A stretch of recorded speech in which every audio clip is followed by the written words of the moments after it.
This podcast is sponsored by nobody.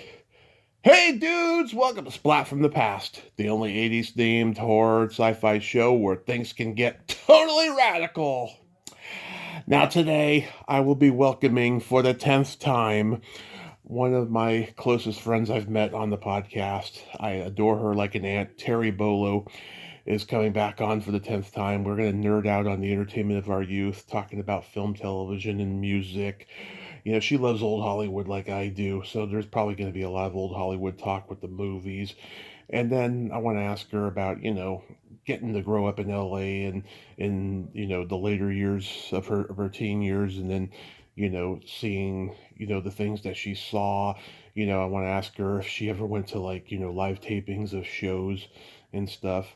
We may have touched on that before, I can't remember, but right now it's fresh in my mind and I want to ask her.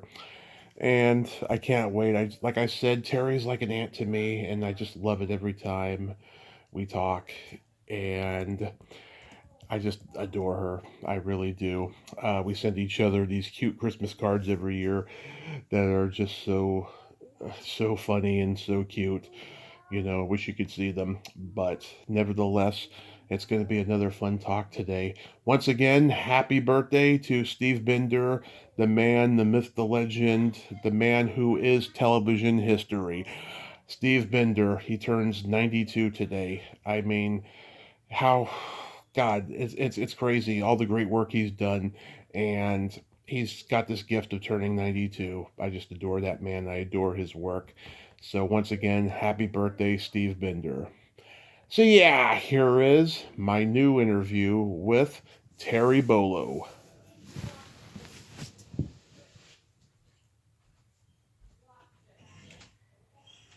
It's 2:00. It's Tommy and Terry time. Yes, it is. How you doing, Terry, my darling little soul auntie?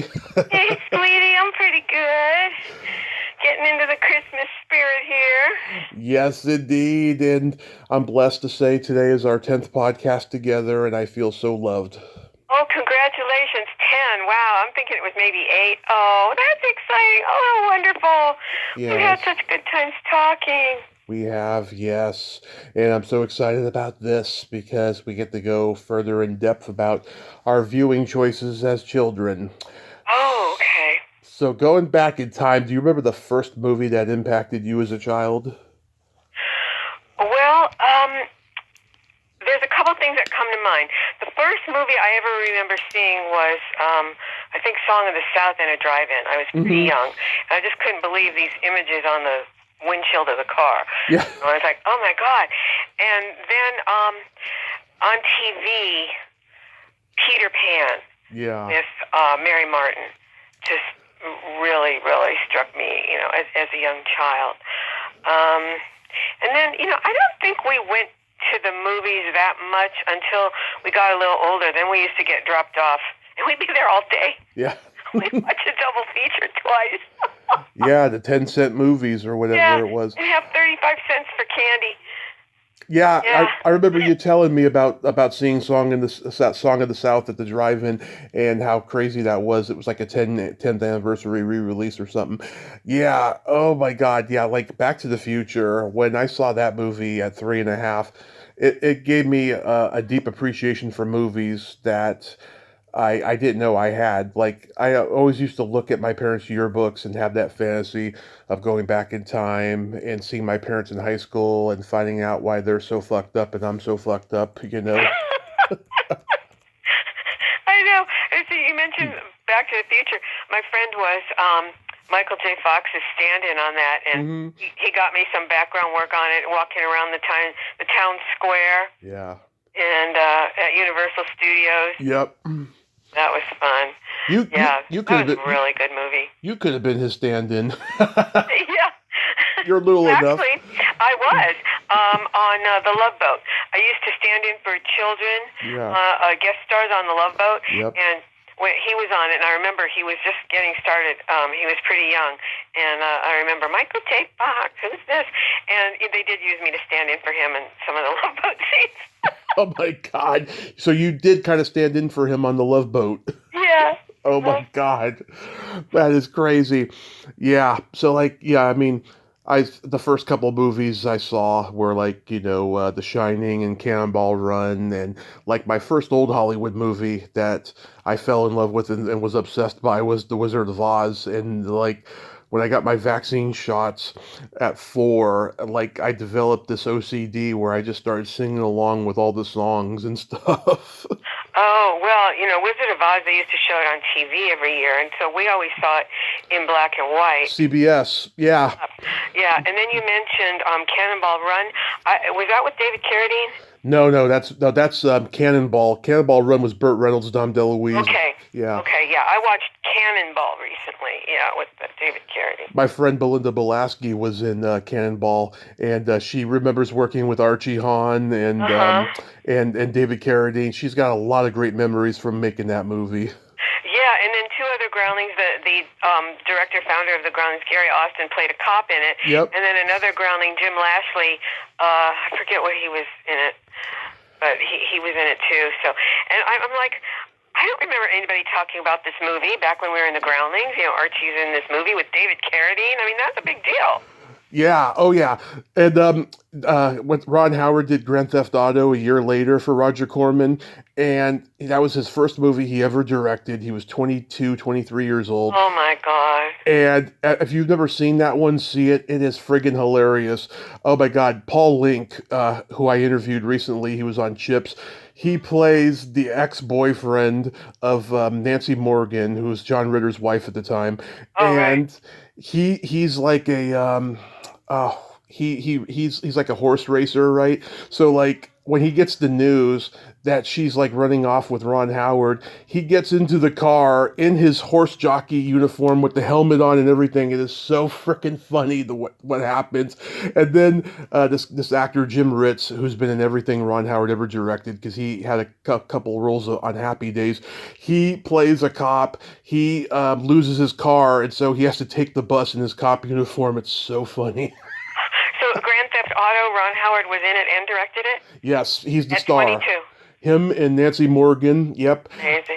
Yeah, Wow. it's a funny movie. Peter Isaacson, who was on CPO Sharkey with Don Rickles, is in it. I've interviewed him, great guy. It's a funny movie. It's actually a little bit better than Smokey and the Bandit, and I love Smokey and the Bandit. Yeah, I do too. I love all those car chase movies. Yeah. And the Cannonball one, Cannonball and Cannonball Run, and that was based on a real event. Yes, too. Yeah. Brock Yates, he wrote the movie, and he actually wrote, I think, Smokey and the Bandit 2, and I think that's how the whole connection was made to make the Cannonball Run. But, yeah, I mean, I love them all. I love Convoy. There's this one, this is probably the first one ever made. Henry Fonda did one called The Great Smoky Roadblock in 1974, where he's like an 70-year-old man driving a convoy, and he picks up like oh God, what's her name? Well, I know Muse Small is in it. She was doing Grease on Broadway at that time, and then there's somebody else. I'm trying to remember who. It didn't get released until after Smokey, and it was Smokey and the Bandit, and it was a huge disaster. But like, it's a cult classic. It's on YouTube. Oh, yeah, I'll have to check that out. I don't know why I love all those car chase and trucker movies. Yeah, White Line Fever with Jan Michael Vincent. That was a good one. What genre, when you were growing up, that you gravitated toward the most? Because it seems like you were like a Disney lover. Yeah, well, like I said, we got dropped off at the theater. We lived in Glendale, Arizona, and they changed the movies every week, and it was a double feature every week.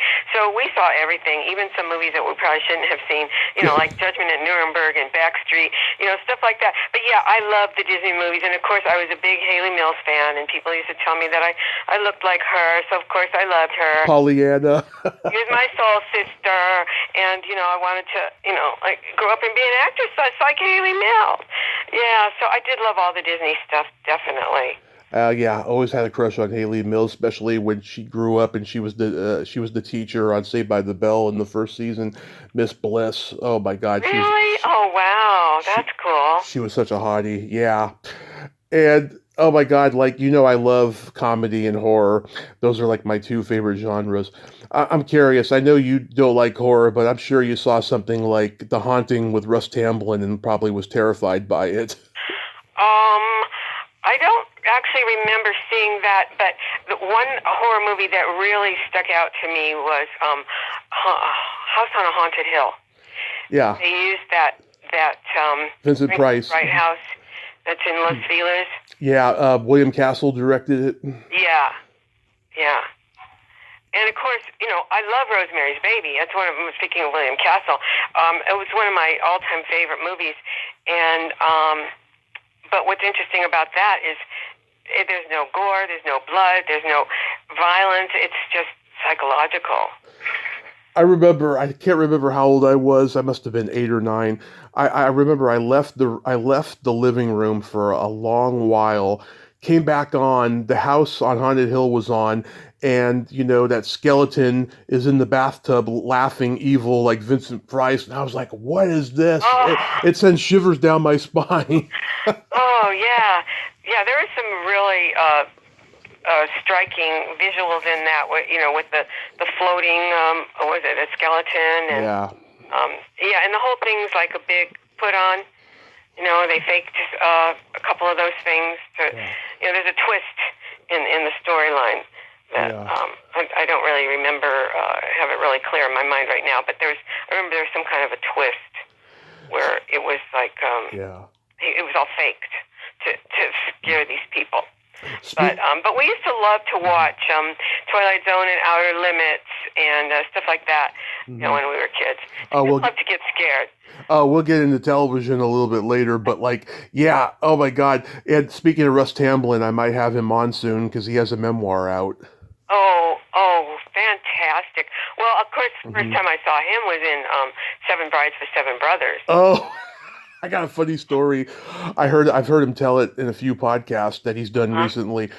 Okay, Lee Merriweather, she's in the movie, of course. She loves warm cheese. So she would put like a block of cheese between her breasts and her bra, and they'd be filming the movie all day. And by the 8th hour, the smell was just so bad that it smelled like cheese on that set. It was awful, and that was what she did. She did it all the time. Oh, how funny! What an odd thing. Yeah. Yeah. Oh my God! And then of course Julie Newmar was in that, and yeah. Oh, wait, it's Julie Newmar who did it, not Lee Merriweather. I'm sorry. It was Julie Newmar? Julie Newmar, I'm sorry. The cheese thing? Oh, my God. Julie Newmar, because they were both the Catwoman, so that's why I associated yeah. Okay, got it. Yeah, that's kind of a crazy story. Yeah, Julie Newmar. What kind of comedy movies did you like? Well, believe it or not, because I don't really care. I didn't care for him later, but, we liked... Jerry Lewis. Yep. Cinderfella. Oh my God, Cinderfella. Yep. That was the funniest thing I'd ever seen. Oh yeah. Oh God. He starts ad-libbing, talking to himself after everyone's gone from the table. I watched that and I just crack up and stuff. He just Frank Tashlin just had the camera on him and just told him to ad-lib stuff. When I was a kid, I worshiped Jerry Lewis. I would have my parents, they used to show his movies on our local UHF stations, like when I was at school. So they would tape his movies for me. And when I got home, my Italian grandmother would make homemade French fries. And so I had homemade French fries and Jerry Lewis movies after school. And it was the life, Terry. It really was. Oh, living the life, yeah. Little Tommy and his French fries. Yeah. Oh, that's excellent. What a nice grandma. And let's see, you're talking about the Disney movies. Now, Absent-Minded Professor, Flubber, the Shaggy Dog. Oh, I love the Shaggy Dog. Fred McMurray. Fred McMurray, yeah. And I gotta say, he was so mean to that dog in today's world. He was just, it was like almost he hated that dog, and he hated like animals in general. It was like... Aww. Yeah, we love those. I remember those. And then Chitty Chitty Bang Bang. I mean, I just found out that Ian Fleming wrote that. Oh yes, Ian Fleming did write Chitty Chitty Bang Bang, but people don't associate him with that. They always associate him with James Bond. Right. Yeah. Oh, did you like Bond movies? Actually, I didn't really care for them that much until I got older. It's like I really like them now. Yeah. For 25 years, ABC premiered a new James Bond movie every year, and almost every month they would show like the old ones, like every like Sunday night or something. They did that for 25 years. I got to see the tail end of it. I remember seeing like The Living Daylights. That ended up being the last one I found out, and then they started premiering the Bond movies on the Fox network. But like for 25 years, they were the James Bond network. ABC. They showed them all. Oh, wow. Yeah, I kind of lost track of, like, what ones I've seen and what ones I didn't see. Yeah. And a couple times I watched one and I was like, oh, I saw this one already. And then, I realized how funny Austin Powers was and how he used all those different elements from the Bond movies. It's just hilarious. And Matt Helm.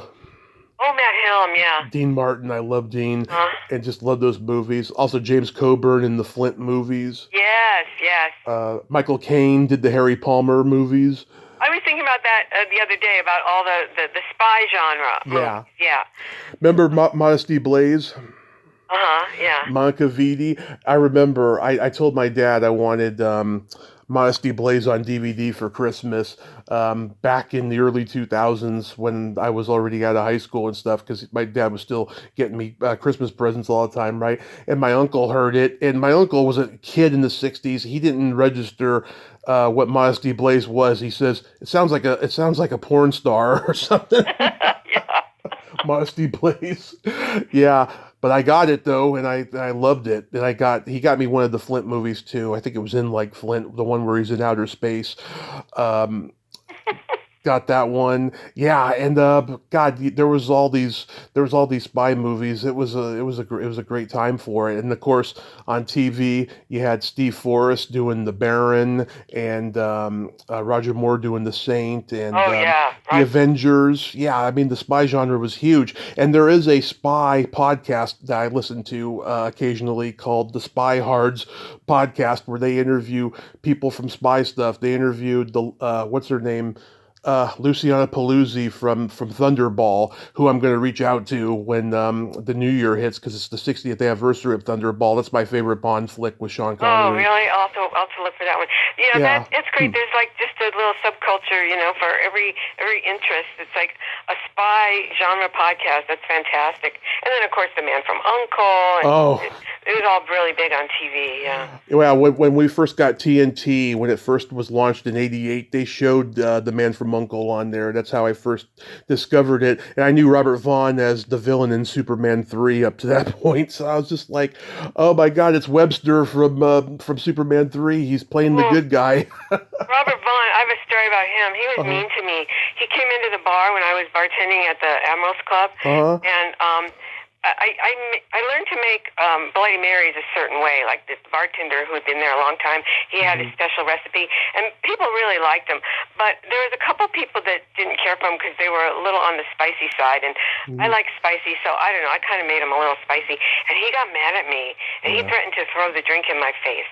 Oh, I've heard that about him. Why would you do that? I said, I used to watch you on TV. I loved you. Why would you do that? I heard that about him. Throw a drink in my face.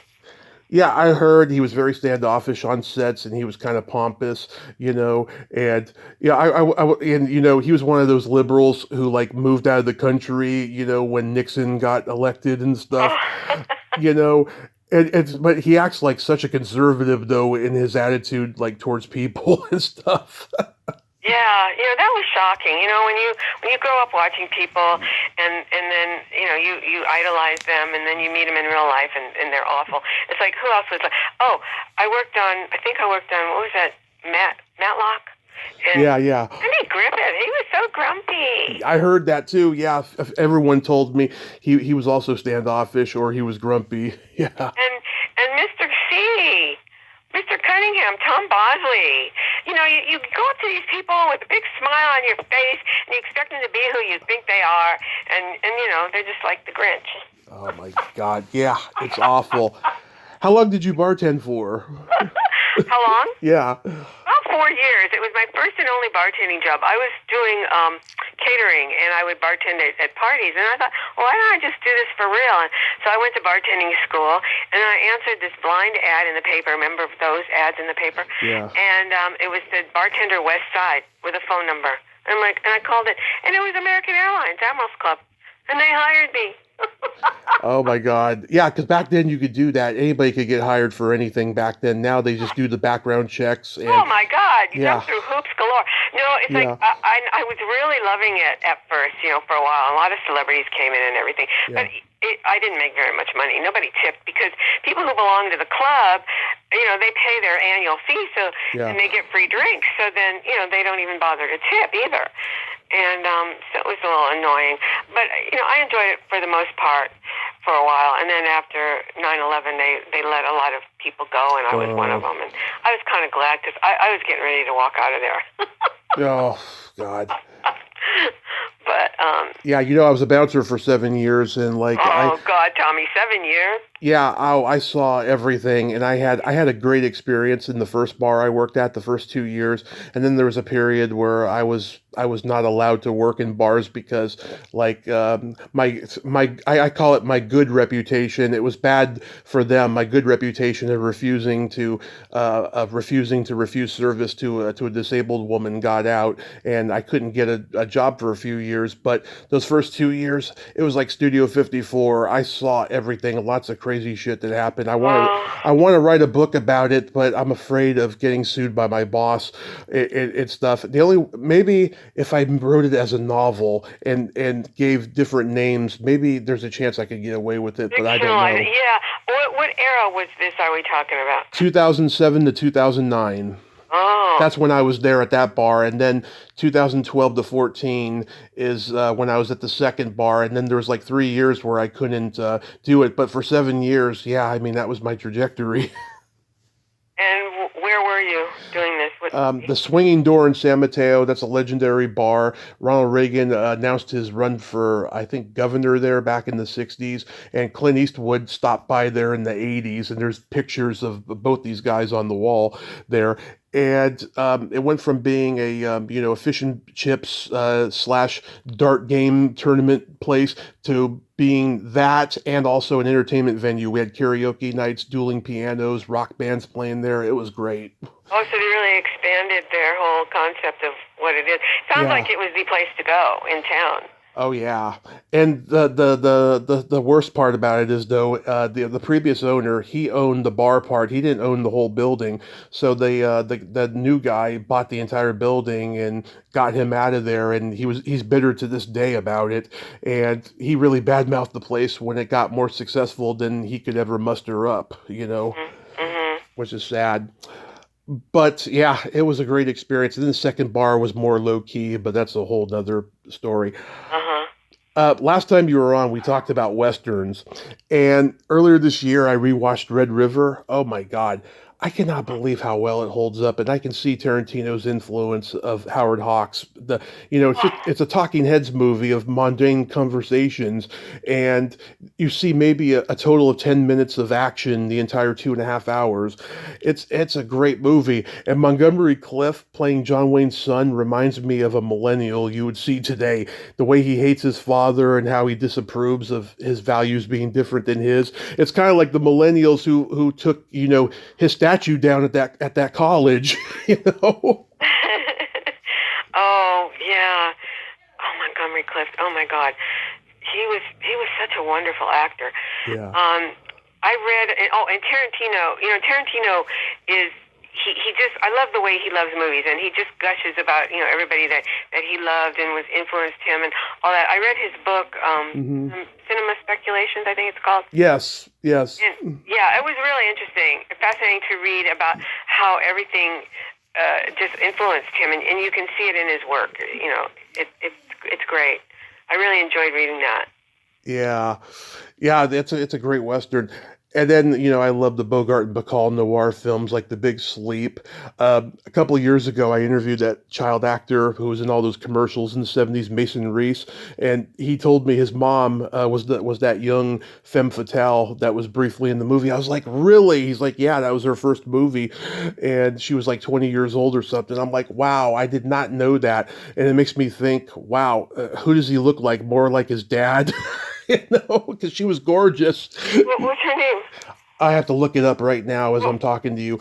But Yeah, I was just like, wow. And I love Dark Passage that takes place in San Francisco. Woohoo! You know? Oh, yeah. I don't think I saw that one. But yeah, all those noir movies, they're great. I just got this book recently. It's called Bar Noir. Mm-hmm. And it has all these noir movies and then drinks that are either were in the movie or inspired by the movie. And it's a beautiful book, photographically. And each movie has several pages, and then the cocktail recipe and the recipe. I mean, the drink is like so lovingly photographed. I mean, it's just a beautiful book just to look at. But it's like I'm realizing, oh my God, I have so many noir movies I have to catch up on. Yeah. And then, unfortunately, a lot of these cocktail recipes have ingredients that are sort of obscure, or that you have to go look for, or you know what I mean. So I haven't made too many of them yet, but one that I really like is a Paloma. Mm-hmm. And it's grapefruit with tequila. And makes me think of lipoma. Her name is Sonia Darren. That's her name. Oh, Sonia Darren. Well, interesting you mentioned that actor. I saw him in the kibitz room at Cantor's on Fairfax not too long ago. He was in the bar. They have that little divey bar. Yeah. Next to Cantor's, and I saw him in there. I was like, "Oh my God, I remember him." Yeah. He's still around, does the autograph shows and everything occasionally. Yeah. I mean, I grew up, I love the old comedy, but and I also grew up on, the comedy that was popular when I was a kid. But like for old, I loved Blake Edwards movies like The Pink Panther and. I was a big Three Stooges kid. That's like a third generation family thing from my grandfather to my dad to me. Yeah, I never was into the Three Stooges. Sorry. Women are not into the Three Stooges except for Lori Jacobson. She's like the only one I've ever met. Yeah, isn't that funny? Yeah, it's a guy thing. Yeah. Yeah, she's like the only one I've ever met, and plus she's Jewish too, so she probably relates to that. They're Jewish guys slapping each other. The Marx Brothers, of course. I love the Marx Brothers. Yeah, Horse Feathers, where they're playing football, and Groucho looks down at the center's ass and says, "Fancy meeting you here." Yeah, I got into Abbott and Costello's movies a little bit later. My dad was always trying to get me to watch them when I was a kid, but like I was like really heavy into Martin and Lewis and Laurel and Hardy. I was like, I don't need another comedy team right now. And the funny thing is they did those horror ones, with Lon Chaney Jr. and stuff, and Boris Karloff. Yeah, Charlie Chaplin. Oh my God, I was a big Charlie Chaplin kid. I remember being, 3.5 years old. My mom has to go to the snack bar at the drive-in to complain about something, and I see this ad for Bagley's Cookies with Charlie Chaplin on it. It was a stand-up cardboard poster.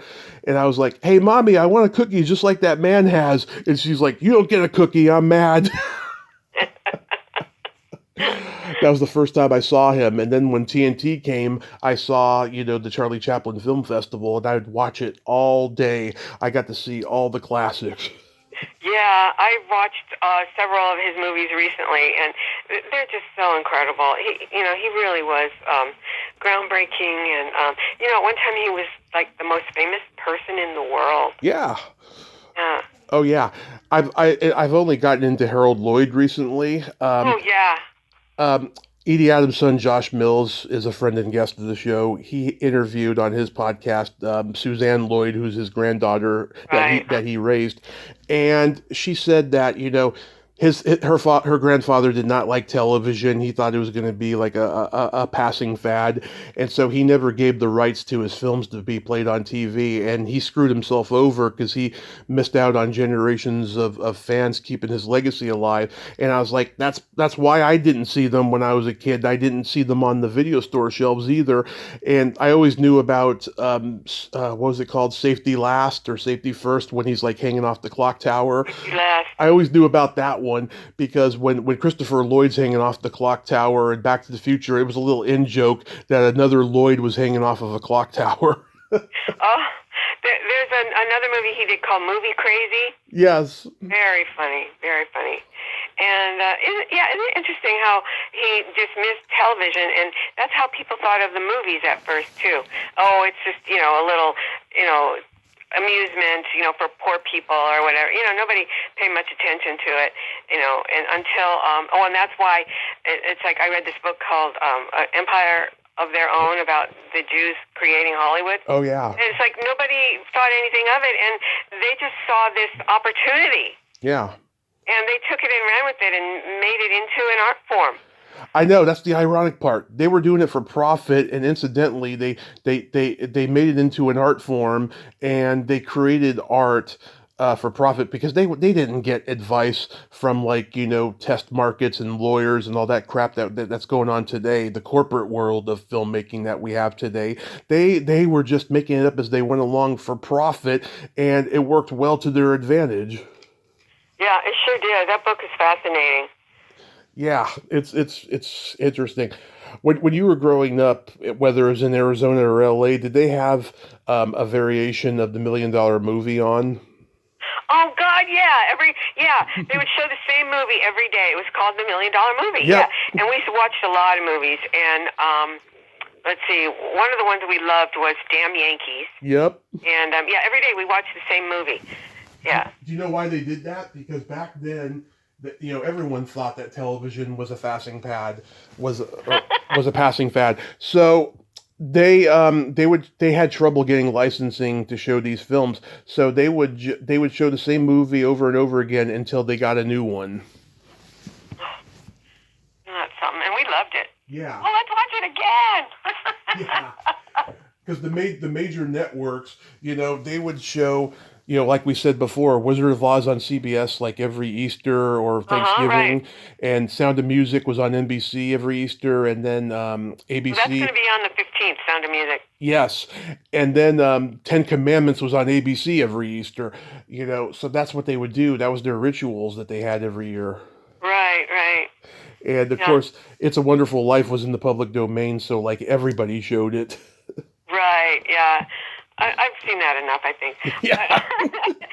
Yeah, it's wonderful. It's a Wonderful Life is wonderful. I just watched also Mary Poppins recently. Oh, of Went course. back to Disney, and Julie Andrews' first movie, hello. Yeah. I gotta be honest, though, as much as I love It's a Wonderful Life, I prefer Miracle on 34th Street. Oh, uh-huh. I'm gonna watch it pretty soon because I do every Christmas. I just love it. Natalie Wood is just so enchanting and so tiny, and just all the sarcastic wisecracks that she has. Oh my God, she's adorable. She was so good. I know. Yeah. She was when she grew up, she became a huge crush of mine. Did you have any movie crushes? Well, let's see. Oh, well, I loved Stephen Boyd. Oh, yeah, Stephen Boyd. And there was a movie called Jumbo. He was with Doris Day. And I must have seen that, half a dozen times when I was a kid. So, yeah, I had a big crush on him. I'm trying to think who else. He was Irish. That's the one that stands out to me the most, though, I think. Yeah. But I had movie stars' pictures all over my wall. Yeah. Remember those old movie magazines? Mm-hmm. Those were great. I don't know why they don't have those anymore. But anyway, I used to spend my allowance on movie magazines and comic books, and I had movie star photos all over my bedroom wall. Yeah. Cary Grant was another one for me. My mom had a paperback book that had all these beautiful black and white pictures of him, and that's where that began, And I had a crush on a lot of 80s movie actresses that I got to interview and become friends with, like yourself. Oh, Tommy. Yeah. So getting into television, I'm sure you liked, I Love Lucy and the Honeymooners and Leave It to Beaver and stuff like that. Okay, Leave It to Beaver is mine and my sister's one of our favorite TV shows of all time. I mean, all time. I watched Lucy when I was young, and of course we laughed and we liked it, but I'm not really a big fan. I know it's sacrilegious. Yeah. But let's see. But Leave It to Beaver, definitely. And the Honeymooners. Oh my God, the Honeymooners. I have a whole bunch of them TiVoed right now. Yeah. And it's just classic. I mean, Ralph Cramden, what a creation. so hilarious. Yes. Have you ever seen the Lost episodes? I don't think so. I found out recently that they were on Showtime back in the 80s, and they are lost episodes for a reason. They are pretty dark. I mean, they could never be shown on network TV back in the day. I mean, they were pretty dark episodes. I don't want to spoil it. If they're on YouTube, check them out, but they're pretty dark. Okay. Yeah, they did 30, I think they did 39 overall episodes. Back then they would do like 40 episodes, like almost 40 episodes a season, Oh and my. then it became 22 or 23, when as TV evolved, but they would do a lot of episodes in a season in those days. Oh, they were working hard. Yeah. Amazing. I just can't get over this set. How how bleak it was, because he's a cheapskate. And every once in a while, you see Ed Norton's apartment, and it's all decorated. Yeah. And there's just like blank walls, and just a table, and like credenza, and then the sink in the refrigerator and stuff. I mean, really, it's just so bleak. And their chairs around their table, I realized that they changed them out a couple of times. Yeah. Sometimes they're different, but there's this one, and it's like I ended up buying chairs that looked almost exactly the same. It's like I bought a table and it didn't have chairs. I thought, okay, I got to look for the chairs, and I knew the chairs I wanted. I could see them in my mind's eye, and I hunted, and I finally found them. There used to be this big, giant antique store in Santa Monica called Wirtz Brothers, and I found them there. And then I realized I watched The Honeymooners. It's like one of their sets of chairs. Have you ever seen the Dean Martin roast for Jackie Gleason? No. Watch it. It's on YouTube. You'll crack up. Oh my God. I'm trying to remember who it was. Those old roast shows. He had Audrey. Okay, he had Audrey Meadows on there, but he also had that other one who played Alice in one of the other variations of it. And she goes up there and she's like, all that hugging and kissing and fondling you did with me. That was the beginning of violence on television. And then Audrey Meadows, she was a comedy genius. Just that matter-of-fact way of delivering things, because she talked like she was talking to a group of friends. And she's up there and she's like, Jackie has been the inspiration for so many films. One day he was laying in his swimming pool. He fell over, The Poseidon Adventure. Her delivery was great. Yeah. And then Art Carney goes out there as Ed Norton, and he tells Jackie to do the Lodge Brother handshake, the raccoons, handshake, and he does it, but he doesn't do it with super enthusiasm. So then Carney says, "The old raccoon ain't what it used to be." It's really, really funny. And then Jackie goes up there at the end and he says, "I'd rather be at home right now watching the Waltons sort out cranberries."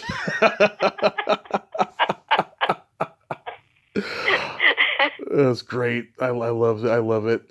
Yeah, I mean, I loved Gilligan's Island and I Dream of Jeannie. They had to, I think, reshot the pilot because her belly button showed, and that was considered taboo for TV back then. Isn't that weird? I know. Yeah, and then 2 years later on Star Trek, Gene Roddenberry said, "Oh, screw that! I'm gonna have a couple belly buttons on this episode." He had Barbara Luna and Nichelle Nichols show theirs, and I talked to Barbara Luna about that.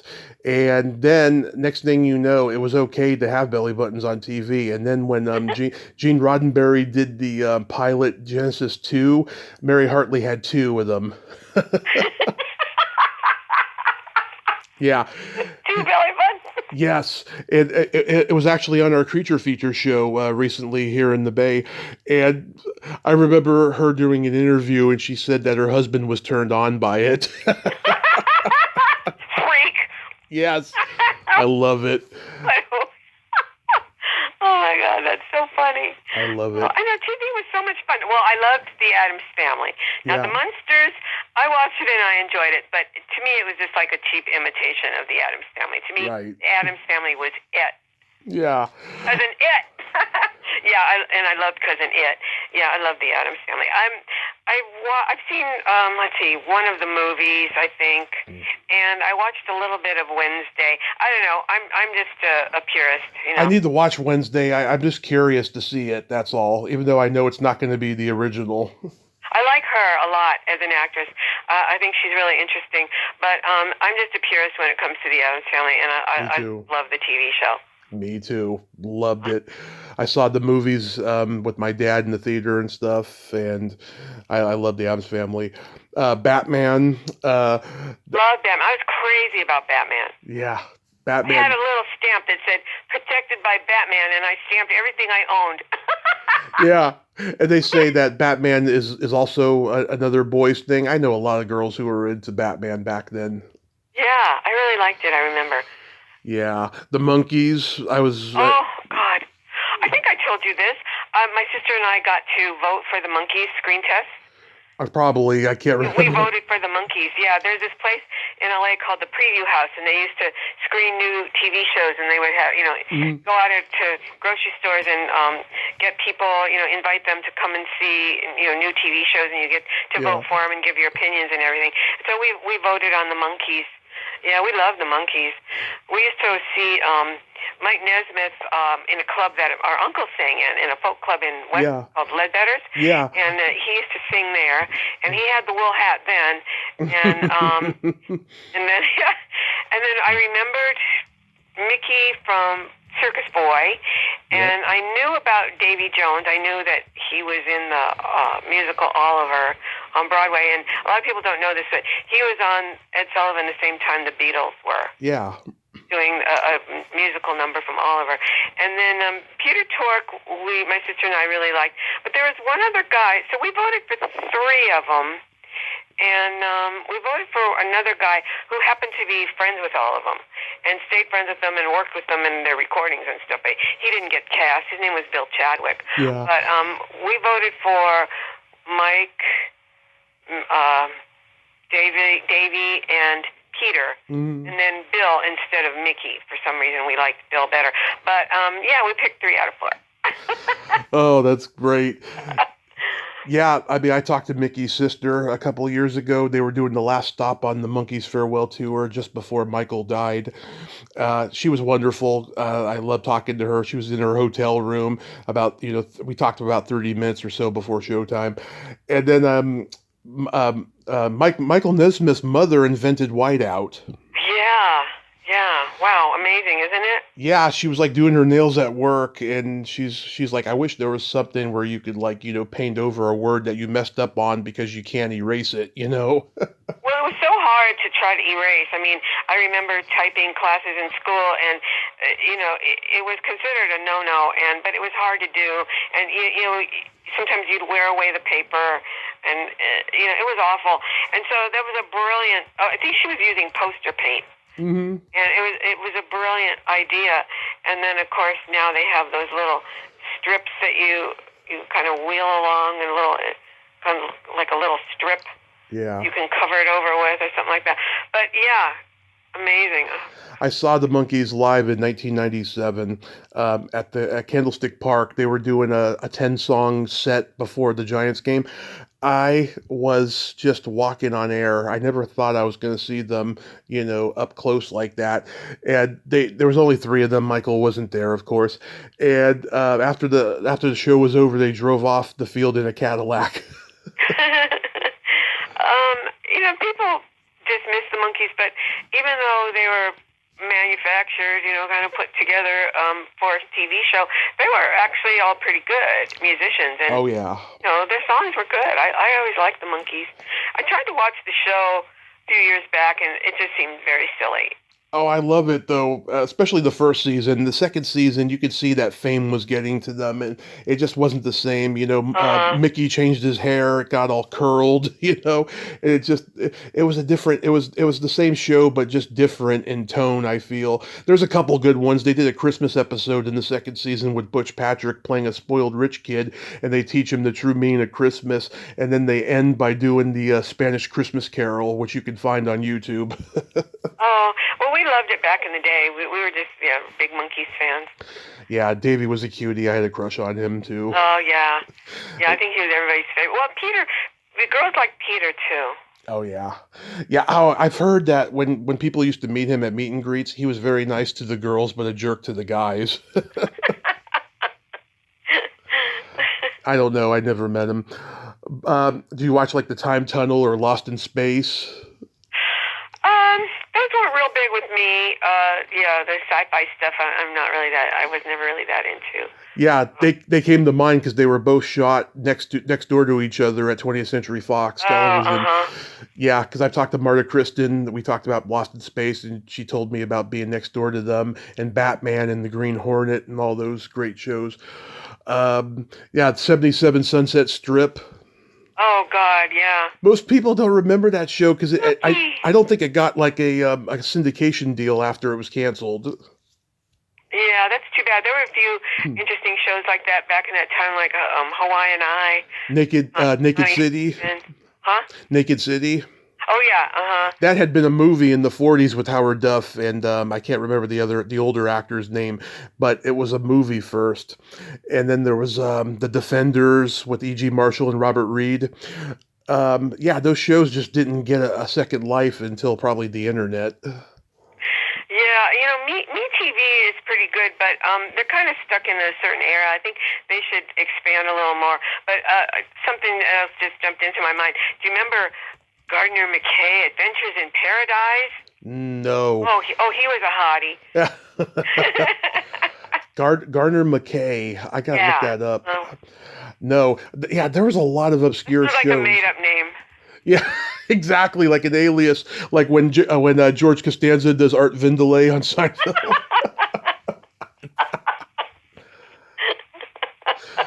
Yeah, Gardner McKay, Adventures in Paradise. That doesn't look familiar. He is a good-looking guy, I have to say. He's very virile looking. Yeah. There was let's see what else. There was like Mr. Novak. Yes, James Franciscus. Yes, he did. He had a couple shows, I remember. And then there was McKeever and the Colonel. I talked to the kid from that show. Oh God, what's his name? It escapes me right now. There was that. Yeah, there was just all these shows back in those days. That. Oh, and there was oh God, what's her name? Cynthia Pepper. Was it Hazel? Yeah.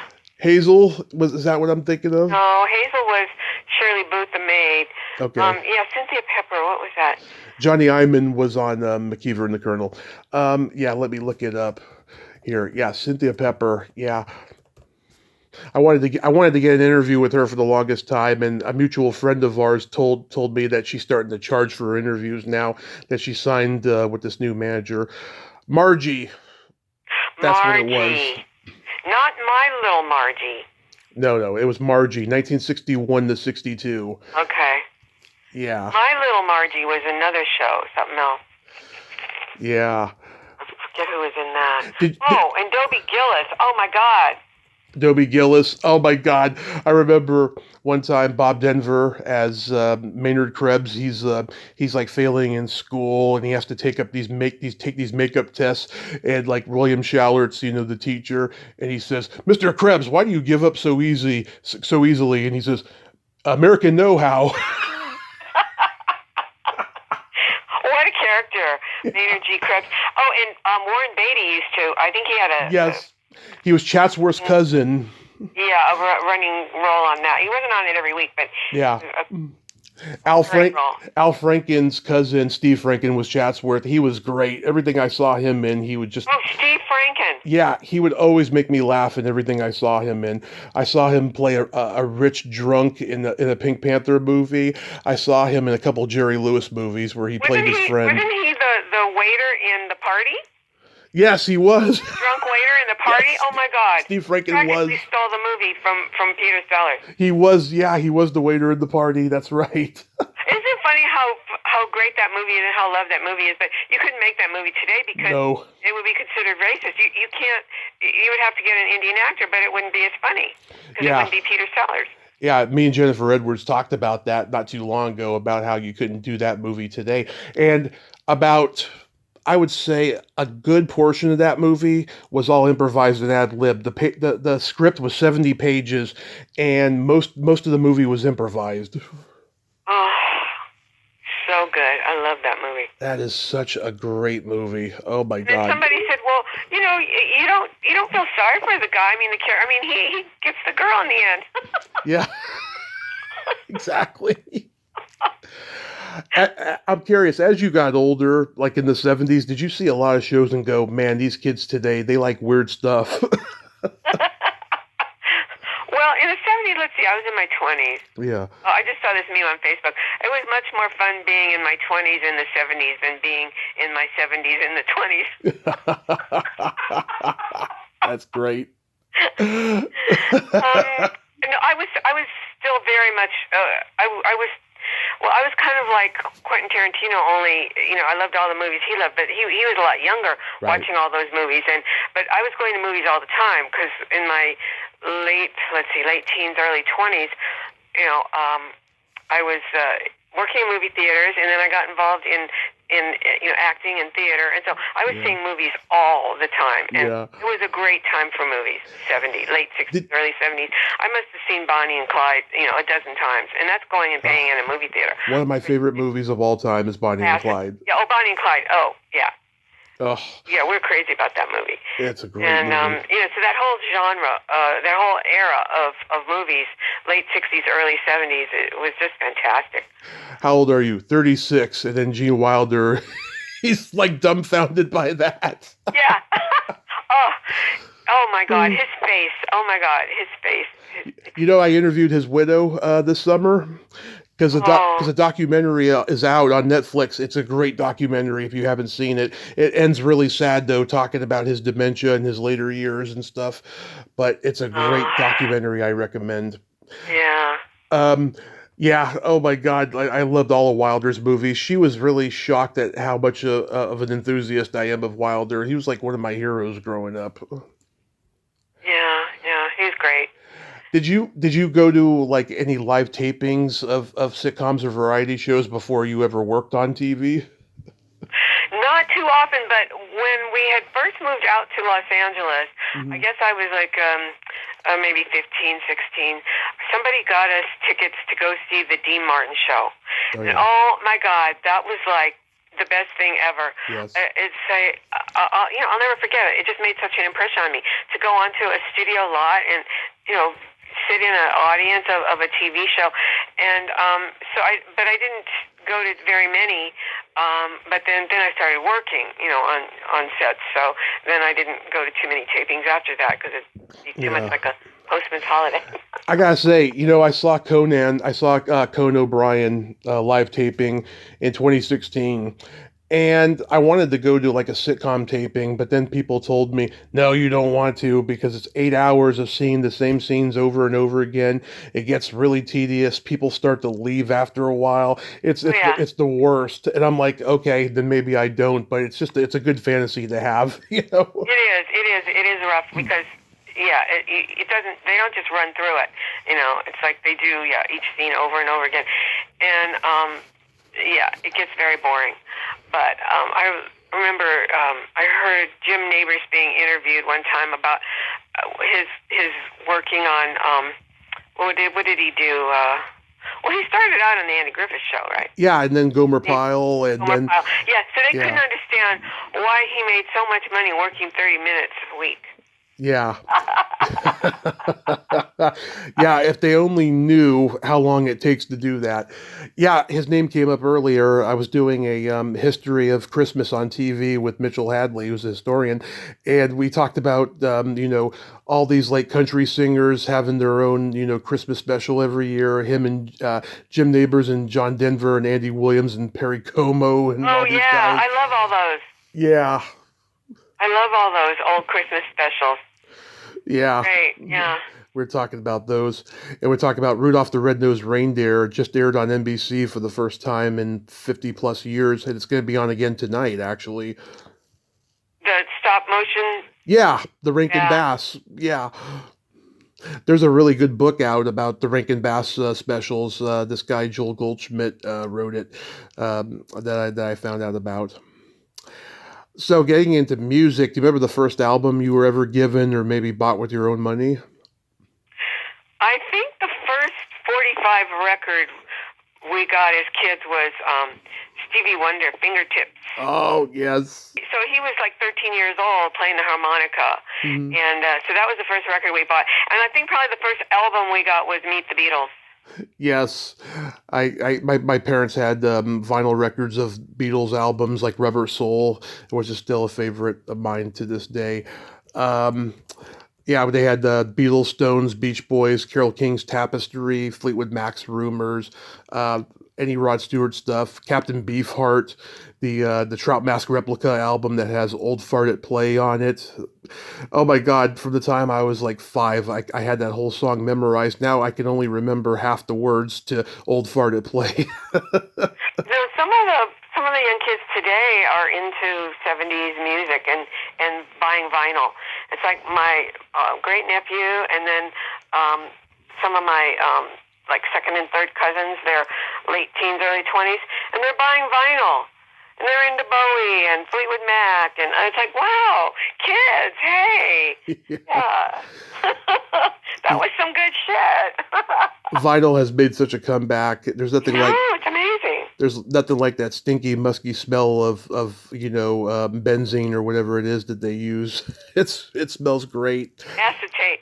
I got rid of all my LPs, and I wish I didn't, but it was like, okay, out with the old, in with the new. We all are into cassettes now, and then those things you can't give them away, and it's like it just keeps changing, and now we're back to vinyl again. Yeah, it's crazy. My brother was given the vinyl soundtrack to Pete's Dragon, my favorite Disney movie, and my parents used to play it for me when I started getting into that movie as a kid, and it skipped because it was old and scratchy. It was like a decade old. I'd hear Helen Reddy trying to explain that Paul was never coming back, and I heard, she's never coming back. He's never coming back. He's never coming back. And then my mom got all frustrated and turned the record off. Do you remember your first concert? I think my first concert was at the Hollywood Bowl. I think it was Neil Diamond. Wow. Yeah.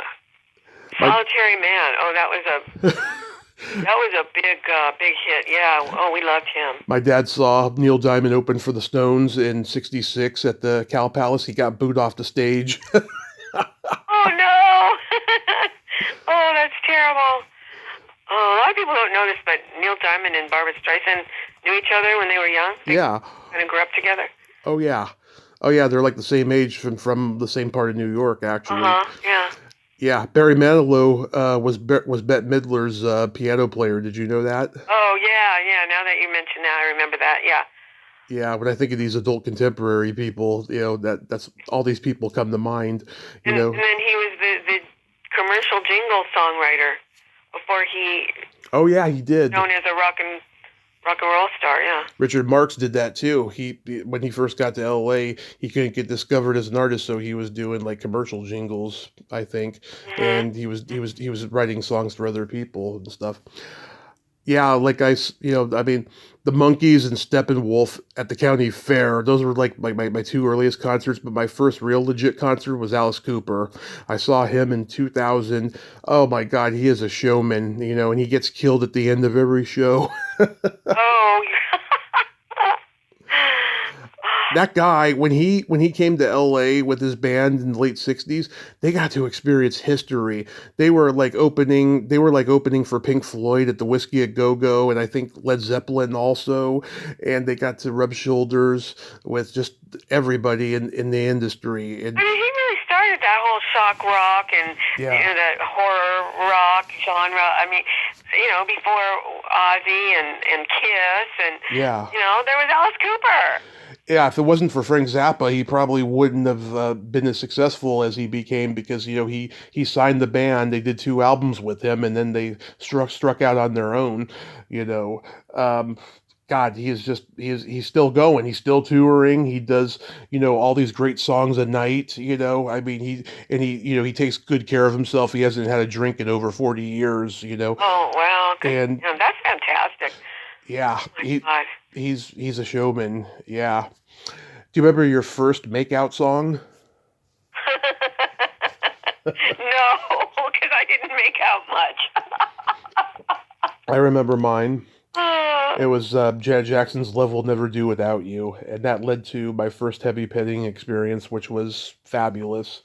Well, I'm sure that there's a lot of songs that are popular for those kinds of things, but a lot of people talk, and then in the movie 10, of course, they talk about Bolero. And then all the famous slow dance songs and whatever. It's like, oh my God, yeah. Well, we didn't talk about Christmassy stuff very much, movies or records or whatever.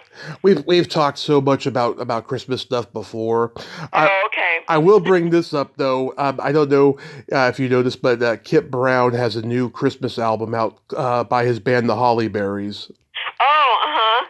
Yeah, so yeah. I listened to it. It's on Spotify. It is frigging awesome. It's Christmas surf rock. It's like Beach Boys and Jen and Dean with a little bit of Darlene Love in there. You hear saxophone. When you hear the saxophone, you immediately think of a Darlene Love in the 60s. Oh, that sounds fantastic.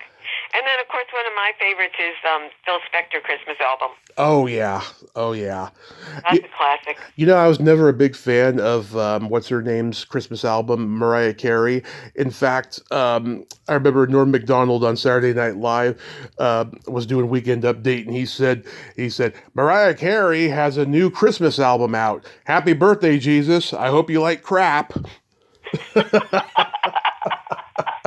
Oh, he was so funny. I love Norm Macdonald. Yeah. That song is very popular. She's made so much money off of that song. And that little girl who sings it in Love Actually, she does a really good job singing that song.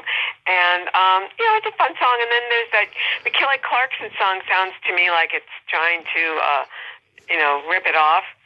Under the Christmas Tree, Underneath the Tree, the Kelly Clarkson song. It's real bouncy, kind of like the Mariah Carey song. They're sort of similar, but I like them both. Yeah. I think they're good. But I like old timey Christmas albums. I have the Rat Pack Christmas album. Yeah. You remember the rock band that was in Pee-wee's Big Adventure, Twisted Sister? Oh yeah. Uh-huh. They came out with a Christmas album back in 2006, and their song "We're Not Gonna Take It," their big hit, that was one of the inspirations for that song was "Oh Come All Ye Faithful," and so they did the song exactly like "We're Not Gonna Take It" on that album, and they had a music video for it that was hilarious. Yeah, see now, Twisted Sister, it seems like that's like another kind of like a takeoff on Alice Cooper or whatever. Well, speaking of Pee-wee and Christmas, Pee-wee's Christmas special is so incredible. Yes, it always will be. I saw it when it first aired. I was 5, and I've loved it ever since. And I've talked to Lynn and a few others about it, and it was an amazing time for everyone involved, and the energy was so special. The way it just got thrown together, it was kind of like one of those telethons or something. It's like somebody shows up, put them on, they do their number, and then somebody else comes in, and they do their number. I mean, it's just all these incredible people on it, and Grace Jones and Katie Lang and Cher. I read she was on tour at the time, and she had a thing in her contract. I could only do 15 or 20 minutes, and then I have to get going because she's on tour. She had to leave to go somewhere. But yeah, she came in all decked out like Cher, and she did her thing and left. Yeah, it was like everything was really quick like that, and it's just so good. Yeah, I'll have to look for it and try to watch it. I have a few of my favorite Christmas movies that I watch. I watched Bad Santa last night. Yeah.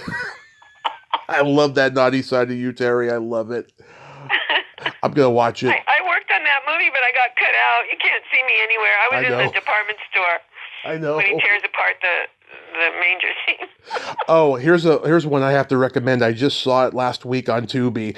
Oh my God! So Tubi has an overload of new Christmas shit. Oh, I'll have to look. Yeah. They have an overload of new Christmas shit I'm not familiar with, and it's all recycled shit from Hallmark or whatever. But I saw this. Okay, do you know Michelle Sims? No. I think she was in the Groundlings in the 2000s, if I'm not mistaken. She did this Christmas movie a couple years ago called, I think it's called The Christmas Karen or A Christmas Karen, where she's this racist, homophobic, entitled bitch. And she gets visited by 3 ghosts, and it turns into a Scrooge kind of a story about why she is the way she is. Oh my God! All the horrible things that she says are cleverly written. I was laughing hysterically, and I recommend it. Yeah, it's called like The Christmas Karen or A Christmas Karen. It came out a couple of years ago. I recommend that. And did I see that you bought some new cats recently or something? No. I've been volunteering at an animal shelter, and so the kittens. I've been taking care of the kittens. Oh, okay. I had some of them with me for a while, but now they're all back at the shelter, and I'm doing an event on Saturday for a kitten adoption event. Oh, that's great. Yeah. Yeah. they're so sweet. I'm so sad you lost David this year. I will say we have 2 cats now. We got this little kitten. We call her Callie. She's a little escape artist. I mean, she'll run all over the place, and like you put her somewhere, she's going to escape. I mean, she's very agile, this little kitty, and she can be a real pain in the ass, but she's very loving. And oh my God. I don't know, about a month in of having her, there's this one day where she comes over and she starts licking my nose. And I'm like, oh, and you know what she did? She followed along with me and repeated, ah, it was so cute. I've been trying to get her to do it since, but that was like a moment in time when she did. Oh, that's so funny. Oh, how sweet. She is adorable. Yes. And yeah, life is good. I mean, I had a health scare this past fall that ended up being nothing. I got to change my doctor because she's an idiot. And I've been getting all these CAT scans and stuff to make sure. And so far, everything's good. And I've been back on my diet, and I'm dropping weight. I'm putting putting salad back in the diet and everything, and oatmeal and stuff. Oh, did you hear my interview with Carney Wilson? No, I haven't had a chance to listen to that, but that looks great. Yes, so her and I nerd out like you and I are doing. I just felt like her life and career is so well documented. I mean, yeah, parts of her career was mentioned, and her family, the Beach Boys and everything, and it was just fun. And I've seen her do interviews where she's fun and she's swearing a lot, and then I've seen interviews where she kind of looks reluctant to be there, and I was like, God, please don't give me that Carney. And so she gave me the fun Carney, and all the mutual friends vouched for me and everything. It was just a fabulous interview. I think you'll enjoy it. Oh, good. Yeah, I'll listen to that one. Yeah, I know you do so much, Tommy. I can't listen to them all. But I know. I listen to Melinda's too, Melinda Chilton. Oh yeah, Melinda was fun. We mentioned you, and that was a good talk as well. Yeah, she's real sweet. Yeah, I really like her. So listen to Melinda and Carney. I recommend. Okay. And hopefully I'll get Russ Tamblyn on soon. I'm trying to get Tim Matheson because he has a memoir out too. Oh, Tim Matheson, he was an early groundling. I know. And, before Tim Matheson, before we were actually the groundlings, he was in the Gary Austin workshop.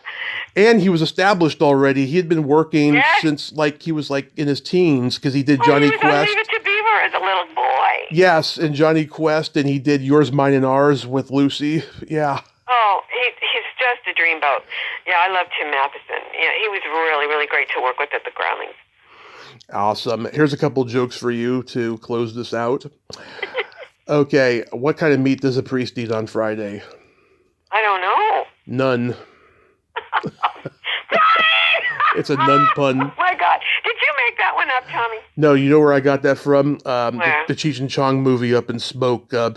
Stacy Keach gets high from contact high from pot, and he starts telling jokes like that. Oh my I love that God. joke. I love that joke. What, you know the difference between tofu and a dildo? What? They are meat substitutes. All right. Good one, Tommy. Thanks, Terry. I love you, hon. Love you too, Tommy. Merry Christmas to you and your mom. Merry Christmas. Thanks for the cute card that you got me and stuff. I'm glad you got it. Yeah. Thanks for being original, because for like 2 years in a row, you were sending me the same card where there's a picture of you dressed as an elf. I didn't drag that one out this year. No, thank you. Because I can only have so many of those. All right, honey. Merry Christmas. Happy New Year. Merry Christmas. Happy New Year. Be safe. Love you. Talk to you later. Talk to you later. Bye-bye. Bye. Well, there you have it. Terry Bolo. Ain't she a sweetheart? Oh my God. My auntie. I frickin' love her. She's my auntie in name only. No Susan Sager. We are not officially related. I hope Susan hears this and she listens to it all the way through. That would be friggin' hilarious if she did that. Well, until next time, this is Tommy Throwback Kovac saying there's no shame in living in the past because the present sucks. Later, dudes.